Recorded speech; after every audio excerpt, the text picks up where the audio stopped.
Hello and welcome to another virtual author event at the Poison Pen Bookstore. I'm John Charles. I'm delighted to have back with us one of our favorite local authors, Kristen Ashley. Hi. Before we start our chat, I do want to let those tuning in know that we have copies of Kristen's new book, Dream Keeper, available. She's signed all of our copies for us, so please feel free to go online or give us a call. We'll be happy to hold a copy or copies for you. They make excellent Christmas gifts, I can say that. Well, welcome, Kristen. It's lovely to have you back again. Thanks for having me again. I love to be here.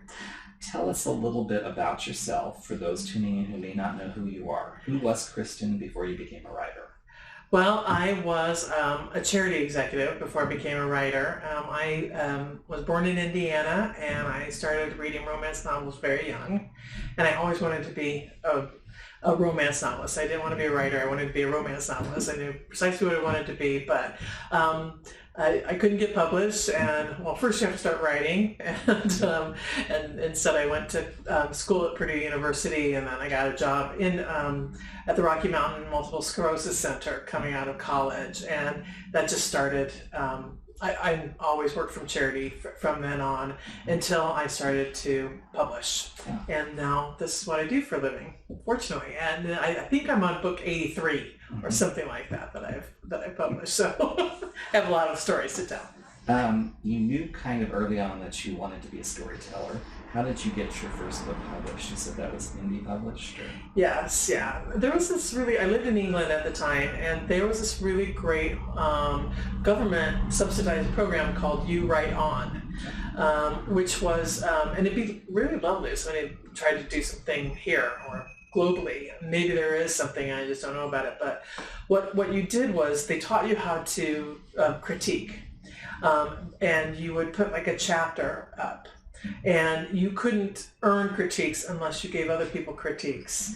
And you were encouraged not to say that was great, but really actually give feedback on the writing. I loved it because it also explained how to take critiques, which helped me eventually to understand how to take reviews. But also I love reading, so it was really to kind of be in this zone where, people are building it rather than it being done, and also getting feedback on my own. But on the other end, they would publish for you. So Rock Chick was published in 2008 through You Write On, and it didn't have page numbers. I mean, they took the Word document and they put it in a book form. It didn't have any headings or anything. Wasn't edited or approved. But that's how I started. And then eventually, self-publishing was a lot easier to do through Smashwords and KDP. So and that's where I started. So now I'm a hybrid. Now I do both. Yeah. And your latest book is Dream Keeper. Can you tell us a little bit about the book?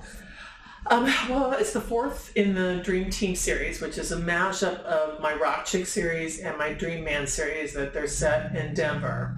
And so this is kind of a younger generation. A lot of my readers want me to start writing books about the kids that the heroes and heroines back in the 2010s had, but I think it's a little bit too soon. In my head, they're still like adolescents. I'm not ready to go there yet. And this is a nice kind of segue into that. So we get to be with some of the characters from my older books are in these books, but now we get all of these new adventures in Denver. And it started with a 1001 Dark Nights novella, Quiet Man, which had Lottie from the Rock Chicks and Mo from the Dream Men get together, and Lottie decided that she was going to set up all of Mo's friends with all of her friends. And so this is the matchmaking efforts of Lottie with all of Mo's friends, and they're commandos.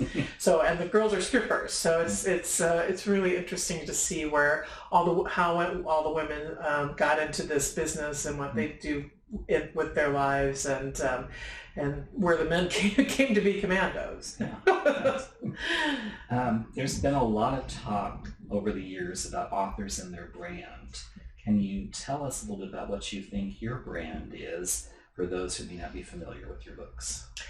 Well, my brand is really about sisterhood. So I really don't know any of my books where the heroine doesn't have a very strong friend base or family base to support her through all the travails of being in a romance novel.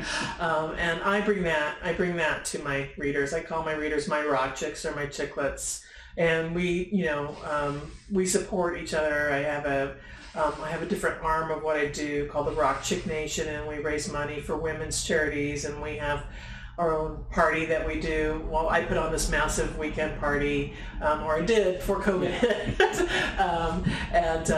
And so we it's really all about sisterhood and supporting each other, and even if you don't know that person. And there have been a lot of rock chick sisterhoods that have sprung up from my books, where women have met either at events or online, and they've built their own local or long distance sisterhood, and they take trips to Denver like it's a mecca, and they visit all the different places that are in the books, and meet each other. And I love those stories. It's great. One of the things that plays an important role in your own life personally and as a writer is music. Yes. And I noticed you have playlists for your books. Yeah. Talk a little bit about the playlist for Dreamkeeper and music as an influence. Well, the two songs in this book are two songs I adore, and I really love them because this is the story of a single mom who is whose family isn't really there to support her, and the father is not out of the picture, but she's doing it on her own, and so when we start this book, they're at a wedding. And the hero sees her with her daughter. And two of my favorite party songs are "Celebration" by Kool and the Gang, and you just can't not dance to the Justin Timberlake song. And now the title is escaping me. So it's on my website. Yeah. Can't Stop the Feeling. Yes. Yeah. I mean, they're just fun songs, and they're on the dance floor at this wedding, and Augie, my hero, also does not have a good family, and he's watching this little family of two together, and he's feeling a lot of feelings of what he doesn't have, but also she won't let him in. He knows that she's his match, and she won't let him in because she wants to protect her daughter, and he's yearning for the family, her as well as the family. And I really love that them fooling around on dance floor, mother and daughter fooling around, having fun, and doing an air trombone section of their celebration is kind of how he starts to fall in love with the both of them. You've written a number of series, though that has a slightly different connotation in romance than in other genres. Do you always know, like for the books in the Dream Team, that it's going to be a series? How many books you want to do? Sometimes it's a surprise. Talk about writing series from an author's perspective. Well, sometimes it is organic. I mean, you just see how it flows. For instance, my series Dream Man was going to be 5, or 4, and it was just going to be done. I felt that like immediately, and I knew that was never going to adjust. This one, I thought it was going to be 4 too. But then I kind of fell in love with the villain, who's seeming to have this really long redemption arc. And a couple more commandos came on. And I really felt like the overreaching arc with the bent cops. I didn't feel like it could be swept up so quickly in this book, considering so much that was happening with Pepper's family. And so I think that this book is not going to be 4 books, or this series is not going to be 4 books. I think it's going to last a little longer. Do you, as you're writing your books and series, do you keep track of them like in a Bible? Do you find that you've written things and you have to go back? How do you keep track of different storylines? It's a lot. A lot of it's in my head. Okay. But I do have these books where I write copious notes, and I have this new operating manager who works with me, who's really awesome, and she's going back and writing Bibles for me. So she's starting with River Rain, a series that I just begun because it's a lot less hectic to start with 3 books, and then there's start with 83 books. So yeah, so it's getting to the point where I actually do need a much more organized approach, because I can't remember 80 some odd books of stuff, and I cross over a lot. So I need to know what their kids' names are and kind of get a sense of how old they might be when a new book is happening, and I can blag it just so far, and then readers are going to catch me out. What surprised you the most about writing the Dream Team series, or what made them the biggest challenge for you as an author? Well, you go in thinking that something's going to be, and this wasn't. I thought this was going to be a real mishmash of a lot of special guest appearances, and I was really looking forward to really spending some time, mostly in the rock chick world, and the main characters weren't having that. They wanted their stories told. They didn't want anybody to kind of outshine them. So even though there are guest appearances, they're really cameo. Like in this book, Todd and Stevie are in this book, and they're hugely popular characters from the Rock Chick series. And so instead of all the Rock Chicks and all the Hot Bunch and various other people being in it, it's just Todd and Stevie that get to play a special part in this book, and I get to be with them again. So, and I thought it was going to be more of a kind of rough and tumble, every mishmash of everything. And I'm glad, because the Rock Chicks are going to have a spin-off eventually in LA, and I'll get to do that then. They get their own thing, and I always do what the characters tell me to do anyway. I think I'm going to do what I want to do, but that doesn't work. That's kind of a good segue into talking about your writing process. It sounds like you're more organic rather than structured. Yeah, totally. Yeah, I actually have I dissent. I have this checklist now. I've smartened up, and I've got this checklist where I say, okay, make a vat of chili, have a lot of bananas, have it, because I don't eat. I just write. I don't see friends. I don't see family. I don't return texts. I won't get on email. I just write, and I get up at like 6 in the morning, and I write until 6, 7, 8, 9 at night, and it's just straight. And then I sleep, and I get up and write. So yeah, it's like that. I just really, and I can write a book in 1 to 2 weeks that way, and it's a fully immersive situation. But there's no plotting. There's no Post-it notes everywhere. I'll take notes as to what's happening for my Bible, because I'll know somewhere down the line I'll want to remember that. But or loops that I want to make sure that I come back around to them. But yeah, it's just go. Do you find that revisions are important to you then? Once you've written the book, you have to go back and edit and kind of look at... Well, what I do is in the morning, to kind of refresh myself with what's going on, I will read 2 or 3 of the chapters that I wrote the day before, or in the days before. And writers, if any writers watch this stuff, I usually write between 5 and 9,000 words a day, and I can write up to 20,000 words a day if I'm really on a roll. But I revise while I'm writing. Oh. I used to be a medical transcriptionist, I should say, so I type really, really fast.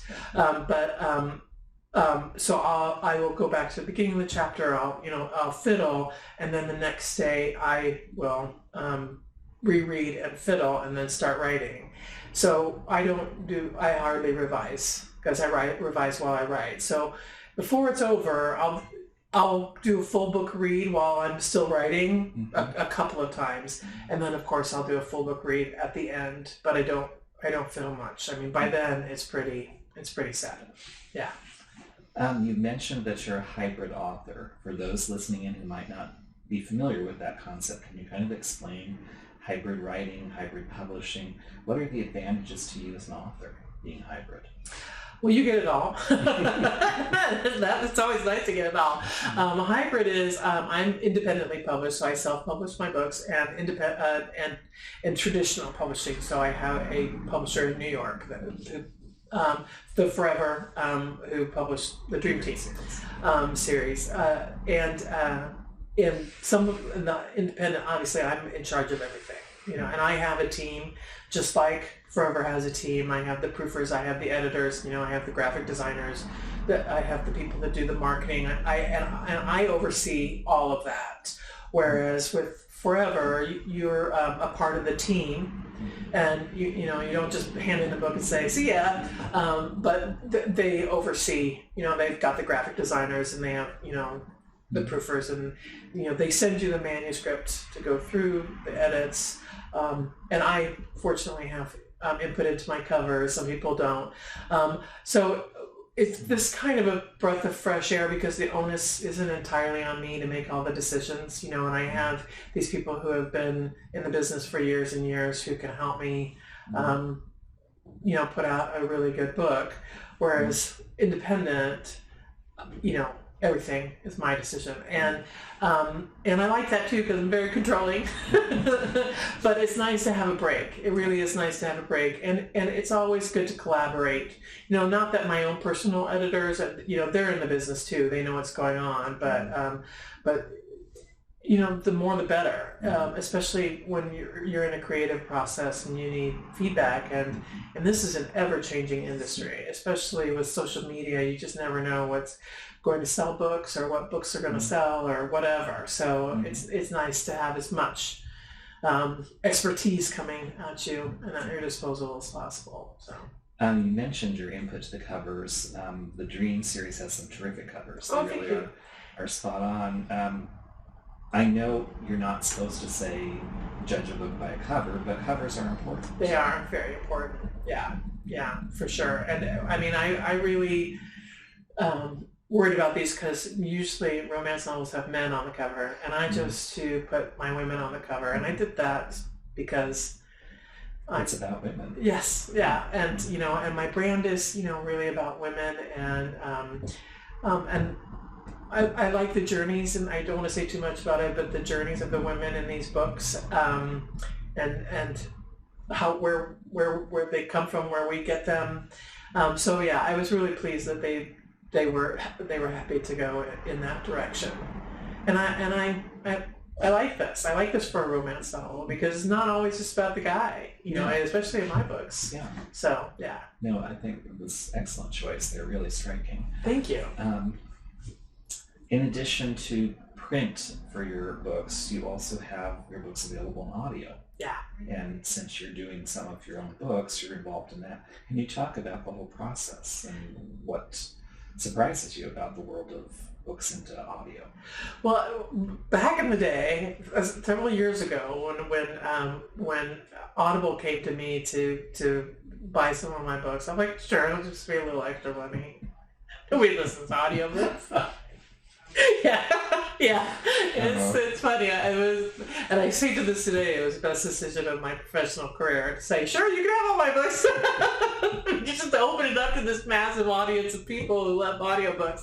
But also, I get to work with narrators, and I'm finding my way with that more and more, and I really love it. And I have to admit that I don't listen to audiobooks because I'm a reader, and I've been a reader since I was young, and I tend not to even read on a Kindle. I read books, but I really don't listen to my own books, because I have people. I listened to The Rising, because it was a big production with all of these different narrators.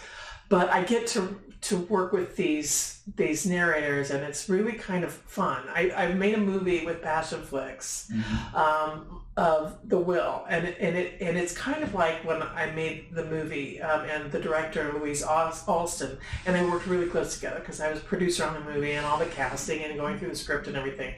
And Louise would ask me these questions, and then finally, I went to visit the set. I said, you know what, I trust you. It's in your hands now, and I'm out. Not I'm out, but I'm kind of out, and that's the way I'm learning to work with narrators. Is I will make kind of a sheet of the things that isn't on the page. little things that might help them with the nuance of their performance. And then I open up a dialogue with them, should they have anything else that they want to talk about. And then I say, now it's yours. And you get to translate it how you read it. And it's fun. I mean, if you're a creative person, being around creative people or people that love books, there's nothing better. So it's just another collaborative thing that fills you up. You mentioned marketing and social media. What role does social media play in your author's world? Do you have favorite platforms? Have you seen things change from your perspective? Well, yeah, they're always changing. My favorite platforms are Facebook and Instagram, because I know them the best. You have to keep learning all this new stuff. I try to get on Twitter every once in a while. Twitter can be really negative, and I try to follow, the rolling pandas and the huskies in the snow type of people, but it makes me sad because it's such a powerful platform that has just really it makes me sad. But I throw stuff out there as well. But and I haven't done TikTok. That's what I was going to ask you that, because apparently that's the rage. I think now this is what I've heard. I don't do TikTok, so I don't know. But I think that it's good if really good TikTokers find you, rather than you trying to do it yourself. Yeah. And I watch some of these TikTok videos. I'm just not that clever. They make some of the funnest. I mean, it's smart. Yeah. And I if I figure out how to be that clever, I will jump in. But I don't even know how to put music on my videos. So I'm going to stick with what I know. And fortunately, my operating manager has a 20-year-old. And my nieces are both in their mid to late 20s, so we can glom on to the younger generation and learn these things. In addition to music, there's another passion in your life, that's food. Yeah. And you talked about how that influences you as a writer and how you actually have written a cookbook. I have written a cookbook, and I've been so busy, I had a lot of things going on, but Pepper makes some cinnamon rolls, and I'm going to put that recipe on my website soon. And that was those kind of recipes I've always shied away from, because when you're making bread, it's intense. And my cinnamon rolls were better than, or this recipe was better than Cinnabon, and they were just so good. But I think food kind of was equated with love for us. I mean, when I grew up without very much. We were, my mother struggled, but the celebrations were always important. Yes, and she made a big deal out of them because she could. She picked certain things to make a big deal of, and of course, birthdays and Thanksgiving and Christmas and Easter, they all kind of rallied around food, and we had a lot of, where I grew up in Brownsburg, Indiana, we had a lot of family there, and so we would have these massive holidays, and I think that just got in my head. And I was recently reading a little snippet from one of my recipes. When I put a recipe on my website, I'll put the snippet of the book that it's in, and in Sweet Dreams, Tate is teasing Lauren about how, all of her good memories surround food, and all of her memories are mine memories. So it was really fun to do a cookbook. The dream team, I kind of reverted, and the men are the ones that give their recipes in the Dream Bites cookbook. Now, I didn't make up these recipes. Suzanne Johnson, who is a fabulous home cook, and I have either in her test kitchen or I've made them myself, tried almost every single recipe in the book, and they really are. She's a Southern cook, and they're really good.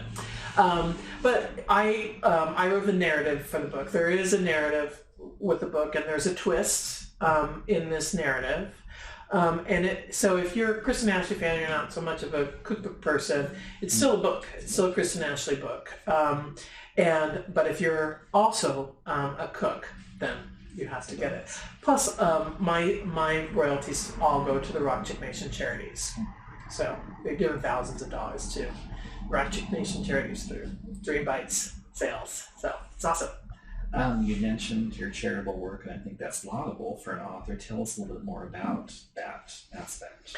Well, what I do is I can't go to every single reader and shake their hand and give them a hug and thank them for buying my book. So I decided to create the Rock Chick Nation and give out Rock Chick rewards.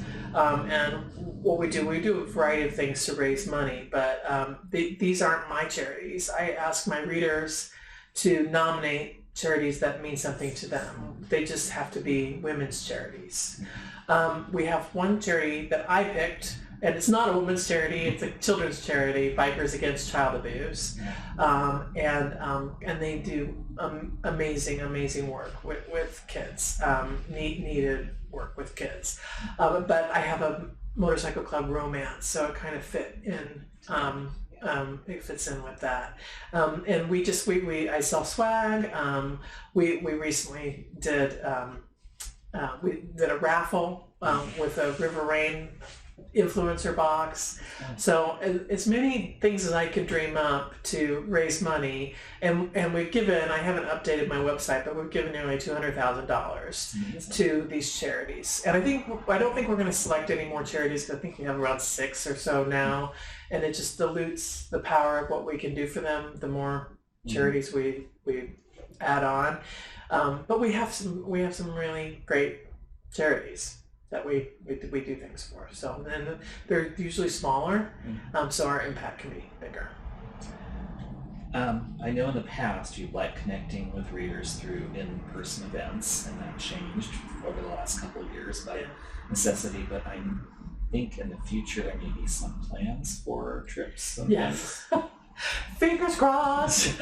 I'm going to Paris in April for the Rare Paris.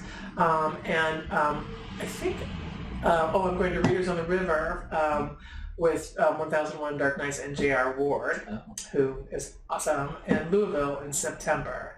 So, and I'm looking at, I've got a lot of travel for myself next year my sister's going to be deployed, and I want to see her before she goes. And, there's a lot of things that I promised Jill Chavez that I'm going to get up to see her. And, things get in the way, like Christmas and stuff. So I want to kind of connect with friends I haven't seen, and especially author friends. Because we usually, with these signings, we usually see each other 4, 5, 6 times a year. So this has been tough. Yeah. Not to, see, It's not the same on Zoom. No, it isn't. No. So I might add another event, but I'm really looking forward to those two. Those will be great. And what's next for you as an author? What can readers look forward to? Well, I've got some really fun things coming out. I have a mystery surprise release coming out in the beginning of January that I'm not going to say very much about, but just stay tuned to my social media, because we will start rolling out very soon little teasers about this, and you'll hear more about it. And I'm really excited about this, and so far everybody that's read it has loved it. And then I've got the next in the River Rain series, Taking the Leap, coming out in February. And I have a book coming out in March. I told myself that I was going to pull back. So I have a book coming out in January, February, and April of next year. So, and I'm really excited about Rick's and Alex's book, Taking the Leap. Rick's is my first disabled hero. He is a firefighter that had both of his legs amputated below the knees. And he is fabulous. People met him in Chasing Serenity, Chloe and Judge's book, and he's just wonderful. And I love his heroine Alex to death. They're a match made in heaven, really. I'm very excited for readers to get that. And then I'm jumping back into my Fantasyland series, which I thought was pretty much done. But I got this wild hair, and I wrote a 1001 Dark Nights novella called Gossamer in the Darkness, where Tor and Cora, it's based in Hawkvale in my Fantasyland series, and Tor is now king and Cora is queen, and so these are 4 men that it's going to be the fish out of water thing, where the woman comes from our world into this parallel universe, and has to figure out how to. Anyway, I started, it was just going to be a one-off, and I introduced like 4 guys in it. Now it's going to be a kind of a series. I think my readers will probably want it to be a series. So that's just starters for next year, and then we'll see what's next. River Rain will continue, and I've got another MC book that I'm going to be working on, and yeah, it's never stops, thank goodness. So if readers want to learn more about you and your books, the best way is through your website. Yeah, KristenAshley.net. We try really hard to keep it up to date. Or Facebook and Instagram. We let people know what's going on. I can't believe our time is already up. It's just been a delight talking with Kristen Ashley, who's here with her new book, Dream Keeper. Copies available at the Poison Pen Bookstore. Thank you, Kristen, for taking time to chat with us today. Thanks again for having me.